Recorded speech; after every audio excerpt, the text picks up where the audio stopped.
State Champs, Michigan's Hangtime is presented by Lawrence Technological University. Visit LTUathletics.com and recruit yourself. Hangtime is also brought to you by the Michigan High School Athletic Association, promoting the value and values of educational athletics. The Michigan Army National Guard, a proud partner of the MHSAA. The Detroit Athletic Club Foundation's Athlete of the Year Awards. Applications being accepted now through March 6, 2023 for the male and female high school Athletes of the Year. Check out previous winners and download the application today at dacathleteoftheyear.com. And the Basketball Coaches Association of Michigan. Find out more at bcam.org. Hey everybody, welcome to another episode of State Champs Michigan's Hangtime. This is going to be a little bit different than we would normally do. Usually we're in the studio, but this week we, of course, with our Snowmageddon on Wednesday and all of that, we are remote, but we still wanted to bring you this show. And joining me right now is TJ Kelley, and TJ's coming from work, so we're going to make this work, and just pardon our dust if there's any glitches or anything you hear. We're getting it all worked out so we could do a show for you today. Scott Burnstein will be here, so we're going to intermittently mix him in, so to try to keep the flow just like we would do when we're in studio. So bear with us. This may not be a perfect show, but hey, we're here to give you some great hoops information and let you know what we've been covering on State Champs. So that's what we're going to do. All right, so first off, we like to kind of get a topic right off the bat. And TJ, there's something going on with the Catholic League playoffs. Why don't you fill us in? Well, the top 4 teams in the Catholic League are going to make the playoffs this year. So that's in the Catholic League Central right now. University of Detroit Jesuit, Birmingham Brother Rice, they're sitting pretty. Catholic Central came up with a big win versus Orchard Lake St. Mary's earlier in the week, but Warren De La Salle and Orchard Lake St. Mary's still have to win to ensure that they get in. There's a slight chance that Catholic Central gets in, which would be great for Brandon Sanawi. I know that they've had a little bit of a rough patch, but that win against Orchard Lake St. Mary's was huge. And so they're just going to have the semifinals and then the finals this year, where in the past they've had quarterfinals. So it's a little bit of a change. I like it just because it makes teams, let's say, fight for it a little bit more, knowing that they have to get that extra couple of wins to get in this year's playoffs. Scott, TJ just talked a little bit about the Catholic League playoff situation, which is very interesting. Yeah, it kind of streamlines it, and it's like cut to the chase. We'll just get the top 4 teams and have semifinals, and then we'll reconvene at Callahan and crown a champion.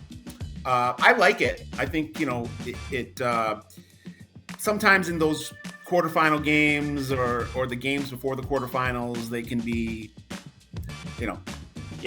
less than you want from a great Catholic League tournament game.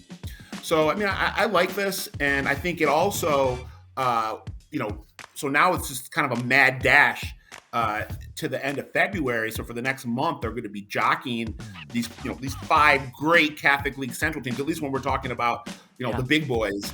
And we've been talking about the last couple of years how this is a league right now that can put itself up with any league in America. And I don't know if we've had that in the state really since maybe the heyday of the PSL. I'm not trying to disrespect the OAA, but I don't know. The way that the Catholic League is playing right now, top to bottom, those 5 teams, it is really, really impressive in historical context. So when you look at what happened just a couple days ago, and CC goes into St. Mary's and knocks off the Eaglets and Trey McKinney, even though McKinney ended up having a great game, CC's taking care of business, even though they might be, if you were going to rank those 5 teams, they might be number 5. But when you have a league that's that competitive, the difference between 5 and 1 really isn't that big. And you saw, not that St. Mary's is at 1 right now, I believe Rice and De La Salle might be, I know De La Salle beat Rice, but that's Rice's only loss. De La Salle has some other losses. Yeah, UD Jesuits right there, of course. Right. So, but that was a huge win by Coach Sanawi and his Shamrocks. TJ Nadeau is finally at full strength. He didn't play most of first semester. and he's their leader. They're the heart and soul of that team. He's a junior, third year on varsity, and then Josh Ross in the post is just a grinder. And then you got the Division IV first team All-Stater Uchi Ameni, who came over there and is imposing his will on the Catholic League. His first game as a Shamrock, he drops a 40 bomb. Yeah. Or he scored over 40 points. So I'm excited about that. And as great as the league is right now, I think that only enhances it. That we'll have this mad dash to the finish. 4 teams get in. And believe me, the team that's on the outside looking in, I mean, look at CC last year. Right. They made a run to the quarterfinals, and they finished last in the Catholic League. Make no bones about it. These teams have a lot of pride when it comes to the Catholic League Championship. That is their first priority, first and foremost. So forget what happens in the state playoffs. It's very similar as you use the PSL comparison. You want to win that Catholic League crown. You want those bragging rights first. So we'll see what happens. All right. Thank you very much, Scott. And as we bring TJ back on screen, so let me just kind of give you guys an overview of what we've covered on State Champ Sports Network here over the weekend and, of course, on Tuesday. The games that you can check out right now, and again, you have many options that you can watch clips of the games that we've covered, whether it is on our Facebook or Twitter. Instagram is usually the best place to go. I know that's where all of you are anyway. TikTok's up as well. But what we got from the weekend, number 17, Port Huron Northern beat Grosse Pointe North 63-64. It was Lansing Waverly losing to Okemos 48-41. On Tuesday, number 5, Brother Rice beat U of D Jesuit 68-53. In that one, Mr. Basketball candidate in Louisville commit Curtis Williams Jr. scored a game-high 23 in that one. Number 18, Grand Rapids South Christian fell to number 15, Grand Rapids Catholic Central. That one was 71-67. Really a fourth quarter comeback for the Cougars. Carson Viss had 31 points in a losing effort. Fat Brooks had 21 points. KK Brown led all scorers with 32. The number 2 team in the state, Cass Tech, beat up on Renaissance 111-83. I think TJ had to suffer through that one. Midland Dow traveled to number 6, Grand Blanc, and won by 37. Grand Blanc won by 37, 81-44. Another Mr. Basketball candidate, RJ Teller. He is the all-time leading point scorer in school history for Grand Blanc. Also has the record for steals and assists. He had 16 points, 7 assists, and 6 steals in the win over Dow. The Ferris State football commit, Tay Boyd, had 20, including multiple thunderous throwdowns. So you got to go check out the clips on that because Boyd was all about it. Flat Rock beat Riverview 58-52 in a first-place showdown in the Huron League. And Graham Jung had a game-high 22. I'm sorry if I'm pronouncing Jung. Okay, good. Jung. So Young. Yep. Okay, there it is. So you had a game-high 22, so congratulations to Graham. Congratulations to Flat, but great crowd at that game. For great student sections from both of those. So we're going to get into a couple of these that TJ will talk about, and you wanted to talk about Port Huron Northern. I definitely want to talk about them, but let's talk about Graham Young for a quick second. Oh, yeah, please. Outstanding sophomores for Flat Rock, one of the outstanding sophomores in the state. It'll be interesting to see how he winds up progressing. He's already got size. He's already got the wherewithal to go out there and get buckets. Obviously, win earlier in the week. But, yes, going back to Port Huron Northern, there's got to be something that's got to be said about the Huskies, Northern Huskies, about what they're doing. Brian Jameson doing a fantastic job. His son, Tyler Jameson, arguably working his way into a top 3 of Mr. Basketball candidates. He's putting up numbers like nobody else has. He's also, you mentioned, RJ Taylor being the scorer for the Bobcats. Well, for the Huskies, that name is Tyler Jameson, and he's the leading scorer in their history. But they've been putting up great numbers, and they've kind of brought in some new players. And so if you also want to look at what Brian Jameson is doing, the head coach for the Huskies, he's got his sons that are playing on the team. He's got Tyler, who is outstanding, and then his younger son, who's only a freshman, is really finding his way into the mix and playing beyond his years. But I think we need to talk about Tyler Jameson being in the fold of one of in the Mr. Basketball candidates, if not a top 3 candidate. just because of the numbers that he's been putting up, by far the top numbers in the state amongst seniors. All right, thank you, TJ. And now Scott Burnstein back into the conversation, and you have a few things you'd like to say about the Port Huron Northern Huskies. I think this is a team that's trending towards a very, very special tournament run. They're undefeated right now. Yeah. You know, back in the Old West, you had the James gang. Well, in Port Huron, you got the Jameson gang. You got Papa Jameson who's coaching. You got the Mr. Basketball sleeper in Tyler Jameson, who's a stat machine. But what I want to talk about when it comes to these Huskies is the youth movement.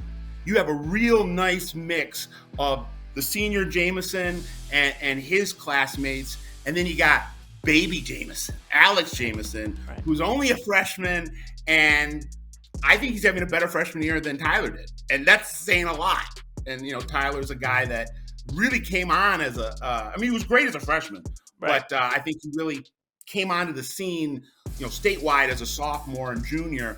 Alex is almost maybe in front of that trajectory, and then you got a Cam Harju, who's another really nice prospect coming out of the backcourt. So you know, you got a real dangerous group here that check a lot of boxes. They're playing with a lot of confidence. You got one of the best go-tos that you could ever have right now in the MHSAA, and Tyler Jameson. You know, this guy's good for 25-10 every game.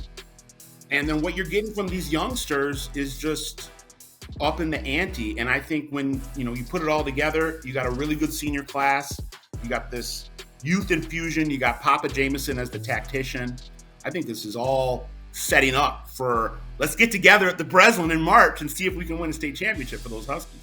All right, thanks, Scott. Let's TJ talked a little bit about his rankings, and we're going to officially get into it right now. Of course, if you want to check out our Super 20, TJ Super 20, they go up every Monday at statechampsnetwork.com. Just click on the rankings tab. Again, this season we're doing a Super 20, top 20 teams in the state across all divisions, and that's in celebration of state champs celebrating 20 years. So, TJ, this week, Rice jumped up to number 5. Grand Blanc dropped down to number 6. U of D jumped from 10 to 8. And you also had a new number 10 in Grand Rapids Northview. Well, Grand Rapids Northview, their only losses to Detroit Cass Tech.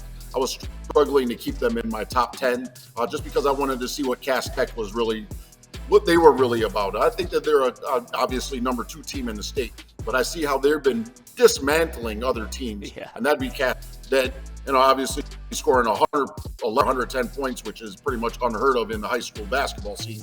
But then to see what Rapids Northview has been one of those teams where they've hung with them just as tight as any other team, and I think that they're definitely worthy of the top 10. And again, they're more than likely going to have to face Muskegon if they're going to make that bump to the Final Four like they did last year. And I really think that they have an opportunity. Dave Chan is doing a fantastic job. E.J. Ryans, his little brother, is also doing fantastic with that team. Then you also have other guys and some other guys that are doing fantastic as far as support roles. But they have the size, they have the shooting, they have experience, which could take them to the Final Four. And that's why I put them in the top 10, because I think we'll be talking about them a little bit more.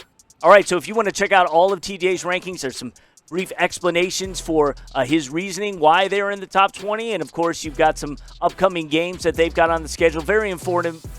Please go to our website, statechampsnetwork.com. Just click on the rankings tab. All right, well, time to get a snippet of our BCAM Chalk Talk coaches interview segment. And this week I had a chance to talk with Saline head coach Mike Marek. Now, we had a great conversation, and he's a big fan of state champs, which is awesome. Here's a little bit about what we talked about. How has the season gone thus far? And please give some shout-outs to your team leaders. And I want you to start with the freshman phenom. Yeah, I said it, Jonathan Sanderson. Yeah, I heard, I think it was TJ Kelley referred to him, or maybe it was Scott Burnstein referred to him as Johnny Buckets. That's right, Johnny Buckets. On your show. That was a good one. But yeah, he's man, he does not play like a freshman. And, right. He's unbelievable. He leads, too. He's not just he's not your typical freshman. The upperclassmen, they respect him and they listen to what he has to say. And he's just a special talent. He's only a freshman. I can't wait to see what he's going to be in a couple of years. He loves the game. He works so hard at it. Even on off days, he's getting shots up. I say, hey, rest. He's still getting shots up. But he's definitely the leader. The point guard runs the show for us. And then a couple other guys. Dylan Messman, who's a Division I tight end. Every time you go on Twitter, he has another offer from a Division I football program. And he's really come on the last few games, especially at 23 a couple nights ago, and then 20 the other night. So he's a force, and he can step out and shoot the three ball as well, which means you can't just guard him in the post. You have to chase him out to the three-point line as well. And then I got a couple good wing players in Zach Feitage and Harrison Rogers, very capable scorers, and can shoot the three ball, but also can attack off the bounce. And then kind of our unsung hero, last but not least, is Garrett Baldwin. He's our defensive specialist and makes the right pass. He would be happy if he had 5 steals and 10 assists and no points, and that's rare. But those are our 5 starters, and we kind of been rolling with those guys. And as far as the season's going, we were 3-3 at one point, and we kind of had a talk between the team, and I kind of led that talk, of course, and just trying to get back to basics, trying to get back to ourselves. And our New Year's resolution, so to speak, was to take care of ourselves and to do things to the best of our ability. And we've been doing those things, and now we're rolling on a 6-game win streak. TJ, I think, I mentioned in the interview with Coach Marek that, the SEC Red year after year is one of the tougher divisions to play in. And they're a team right now that has won 6 in a row, and I think they have a desire to take that beyond. Well, without a doubt, though, Saline's doing a good job. When we say the Hornets, I always I love the SEC names. Yeah. But yes, the SEC is. We haven't really talked about them as much as we have at some other leagues and let's say in the last year or two. But they always have strong quality. To look at the Ann Arbor teams, Ypsilanti, Lincoln. They do have state champs that have come out of that league within the last 10 years, and it's nothing out of the ordinary to find one of those teams at least in the Final Four. Right now, Ann Arbor Huron, they're playing their butts off. They're undefeated right now. They're going to play Port Huron Northern on Sunday at Belleville. But yes, with that being said, Saline, they've got some youngsters on that team, and I can really see them kind of growing and being able to mold themselves into champions of the SEC in the very near future. And I wouldn't be surprised at all to see them make a deep run and possibly make it to the Final Four in the next 3 or 4 years, especially with all the talent they have. But you also have to look at the rest of the talent in the state that come along in that 2025 and 2026 season. We talked about Sanderson last week, the son of John Sanderson, who is the strength and conditioning coach at Michigan. And so it's great to see him play beyond his years. I'm sure that him being able to get in the Wolverines gym and see what some real superstars in the making are about. And I'm sure just being around the game of basketball, whether it be through Juwan Howard or John Beeline, much his entire life, will speak volumes going down in the future. That's right. Of course, the Bedford Kicking Mules are also in that division in the Red, and they're playing very well. They're one of the best teams in that conference right now, and they've got a big matchup with them coming up too. So, yeah, exactly. All right, so we're going to move on and get into our key games this weekend, and there is a lot going on. This is kind of like this month, December and January are like showcase months, and so there are several that are happening this week, and I'm just going to tell you who's playing, and then TJ will talk a little bit about the tournament or the showcase, I should say, that he is in charge of, and that is the Fastbreak Invitational at Belleville. But first off, up north, the Jeff McDonald Memorial Showcase in Cadillac is this Saturday, the January 28th. Grand Rapids Union versus Traverse City West at 1, at 3, St. John's and Petoskey, and at 5, Kalamazoo, Loy Norix, and Cadillac. We'll be getting off the 2K23 Showcase at Aquinas College. That goes over 2 weekends, but the first 4 games are Saturday. Starts at 3, Detroit Catholic Central and Muskegon Reiths Puffer. At 4:45, Detroit Martin Luther King versus Hudsonville Unity Christian. At 6:15, Detroit Edison or DEPSA versus number 18 Grand Rapids South Christian. And at 8 p.m., number 6 Grand Blanc and Rockford will get together. The Downtown Throwdown is at Detroit Cass Tech this Saturday. At 11 a.m., Goodrich and Pershing will kick it off. At 12:45, West Bloomfield and Detroit Henry Ford will match up. At 2:30, East Lansing and River Rouge.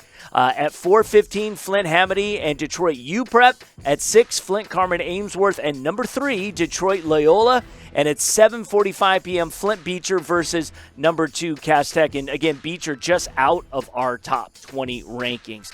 All right, we've got Scott back and a busy weekend schedule. Lots of showcases going on this weekend. Scott, one of the ones that intrigued you at the 2K23 showcase at Aquinas, the 3 o'clock matchup, Detroit Catholic Central and Muskegon Reeds Puffer. Yeah, so I mean, this is, again, we talked about Catholic Central earlier in the show, and this is another kind of show me game. And, you know, they're playing a team from the west side that's going to give them a hefty challenge. And, you know, for a team that's trying to build up for that run to the Catholic League Championship and competing with this great Catholic League, the people that, or the teams and the players that we have in the Catholic League right now. So I think it's going to be a great test, and I'm really excited for this kind of East versus West matchup. Coach Sanawi is never afraid to take his team and run the gauntlet with them. I mean, he established that when he was at Novi, made sure that those Wildcats teams that he made his, cut his teeth on, were always never afraid to take on teams that might be perceived as better teams or more stacked teams. So this Catholic Central team, it's smash mouth basketball. They made such a, they're iconic for their smash mouth football. But I think what Coach Sanawi's doing is he's bringing some flash and some dash, and he's combining it with that gritty, heart and soul type of basketball that you get from a Josh Ross in the post, but you still got the finesse guys like TJ and Uchi. So I'm excited to see that East Side, West Side throwdown. Oh yeah, those are always great. The Downtown Throwdown at Cass Tech will have West Bloomfield playing the 12:45 game versus Detroit Henry Ford. I think that's going to be a great game. One of the best teams in the PSL, and then West Bloomfield is a program on the rise under Arnett Jordan. Is a guy that going home. Arnett Jordan was a superstar at Cass Tech back in the 90s. I believe he led him to a PSL championship. Had a cup of coffee at Georgetown under John Thompson, and I believe shared a backcourt for a second with Allen Iverson. So Arnett Jordan, comes from the college ranks. He'd been an assistant.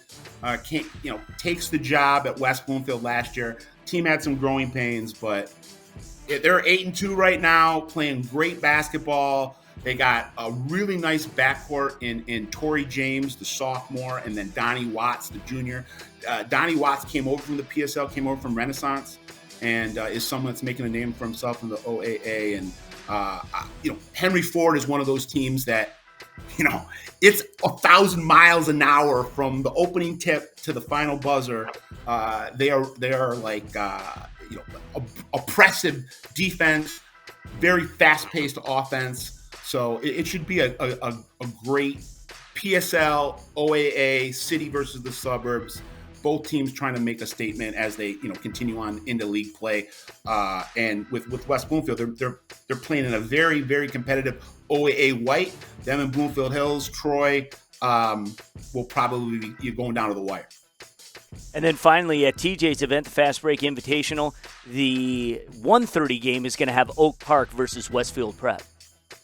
Yeah, so Westfield Prep is a interesting program, both boys and girls, to keep an eye on. I know their girls program is quite star-studded.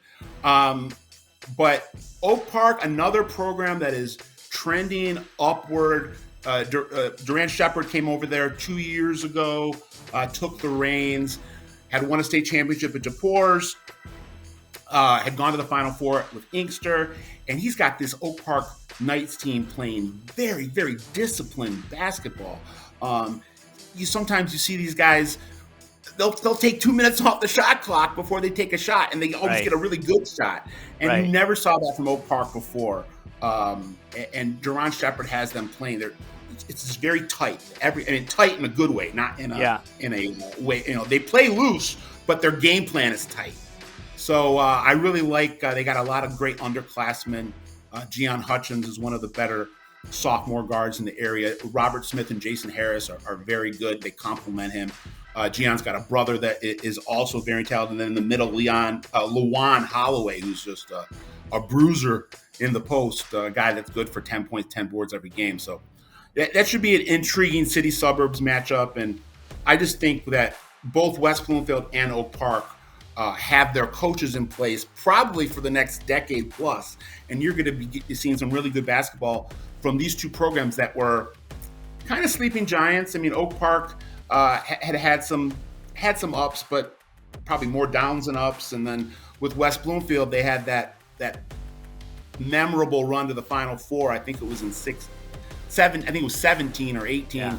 But other than that one run, they really haven't made much noise. So I think there's going to be a lot of noise made with Shepherd and the Knights and Jordan and the Lakers.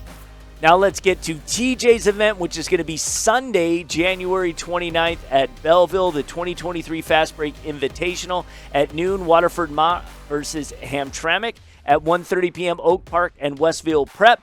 At 3:15, Warren Fitzgerald versus Ann Arbor Skyline. And at 4:45, number 12, Ann Arbor Huron, and number 17, Port Huron Northern. And it'll cap with Belleville taking on DEPSA at 6:30 p.m. TJ, I know that this is your event. You've been doing this for quite a while. Talk about what intrigues you the most about the matchups you've got this Sunday. Well, Ann Arbor Huron undefeated versus Port Huron Northern undefeated. Somebody's got to go home with a loss. Somebody's got to go home with a win. And so I love putting together matchups where teams aren't necessarily going to see each other on a regular basis. Sometimes the coaches, they know each other and they say, oh yeah, that'd be a great game to play, And then you have other times where they say, you know what, that's one of my best friends right there. Or even worse, they'll say, oh, that's my sister, that's my brother-in-law. I don't want any arguments going on over the barbecue or something like that over Memorial Day weekend. But at the end of the day, it's all about putting together great opportunity or great showcases for the fans. I think that's what people are going to see when they come to Belleville, or whether they be at Cass Tech, or whether they're at Aquinas coming up this weekend. So, but yeah, the weekend is full of talent as far as games, and that's how it's pretty much been since the beginning of the season. And I think it's one of the most beautiful things MHSA was able to add 2 games to the season to really allow teams to, let's say this, explore and maybe find some teams that don't necessarily have the same style that they're usually going to find in their league or on a regular basis. And not only that, the opportunities that it gives to kids to really be seen with coaches as well as the fans. So I think it's a win-win situation. I'm also looking to see Warren Fitzgerald. They've got quite a few guys on their team who are coming back off of being eligible after the semester break, and so it's going to be great to see what the Fitz can do, as they're being referred to with Vito Jordan under the helm. But yeah, they'll face Ann Arbor Skyline. To add Oak Park, I think that they're one of the teams that we've talked about in the OAA Red who can really make some damage, do some damage. In again, you talk about a tough league. OAA Red with North Farmington, you talk about Clarkston, you talk about Oak Park, you talk about Ferndale. None of those teams, when they face each other, are looking just writing in wins. But yeah, I think it's going to be fantastic to see Oak Park as well, and you get to see Hamtramck versus Waterford Mott, which is also another quality game in a battle of I-75 teams, if I can say it like that. And then let's not forget about Belleville and DEPSA. So all in all, wonderful day of basketball. Are tickets still available? They are, and they will be available at the door. All right, so you know what to do. Show up. First game is at 11 a.m., so bright and early, and get a little high school. Noon. Oh, I'm sorry, at noon. My apologies. The good thing, show up at 11, right? Yeah, for sure. See some warm-up. That's right, exactly. That way you make sure you get in. And also, again, it's on a Sunday, so you get an opportunity to see some high school basketball on a Sunday. All right, we're going to wrap the show. Before we go, Cardinal Mooney senior Jimmy Downey is the team manager for the boys basketball team. And on Monday, he was surprised to practice with a uniformed dress in his first ever basketball game. He made a free throw in Tuesday's win over Cranbrook. State Champs was there. You can check out those clips at State Champs Sports Network at any of our platforms. It's on Twitter and Instagram. It was really just a great story, especially the unveiling of him getting his jersey that the coach was able to present to him. So real feel-good story, and it's great when the student managers get an opportunity to get in the game. I know that's going to be a memory he will cherish forever. So I want to thank TJ Kelley. We thank Scott Burnstein for being here as well. We'll see you guys back in studio next week for another edition of State Champs Hangtime.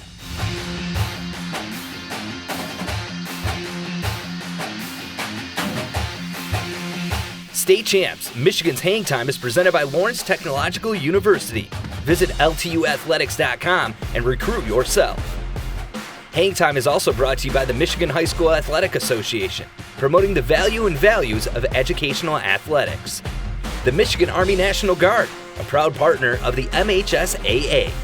The Detroit Athletic Club Foundation's Athlete of the Year Awards. Applications being accepted now through March 6, 2023 for the male and female high school Athletes of the Year. Check out previous winners and download the application today at dacathleteoftheyear.com. And the Basketball Coaches Association of Michigan. Find out more at bcam.org.